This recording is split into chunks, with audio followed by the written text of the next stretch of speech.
যার যার অঞ্চলে আপনারা একটা নিজেদের উদ্যোগে একটা ব্যবস্থা করেন, যেন মানুষের ঘরের দুয়ারে যেন কিছু একটা পৌঁছানো যায়, যেন একটু কিছু পৌঁছানো যায়। কারণ আপনি খাবেন, এরা খাবে না, এটা তো মুসলমানের কাজ হতে পারে না। আমি আপনাদের কাছে গ্রামে গ্রামে বলি, গ্রামে গ্রামে বলি, গ্রামে গ্রামে বলি, আপনারা উদ্যোগ নেন। গ্রামের যারা গরিব আছে, কাজ করে যেমন দিনমজুর, যারা কাজ করতে পারছে না, তাদের করে একটা মুঠ ভাতের ব্যবস্থা করেন। আপনি আপনার যেটা জমানো টাকা যেটা আছে দিয়ে দেন। যুবকদেরকে বলি, তোমার অনেক টাকা আছে, তোমার শখের টাকা, তুমি তোমার শখকে পূরণের জন্য রেখেছো। তোমার কিছু তোমার প্রয়োজনীয় নয়, তোমার শখকে পূরণের জন্য কিছু চিন্তা ভাবনা করে রেখেছো।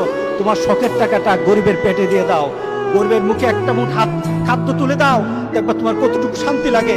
আল্লাহ তোমাকে অনেক উন্নত করে দিবেন দুনিয়া এবং আখিরাতে। সবার কাছে আহ্বান জানাই, চলুন এই মুহূর্তে আমরা একজনের পাশে, গরিবের পাশে এসে দাঁড়াই, যারা অসহায় তাদের পাশে দাঁড়াই।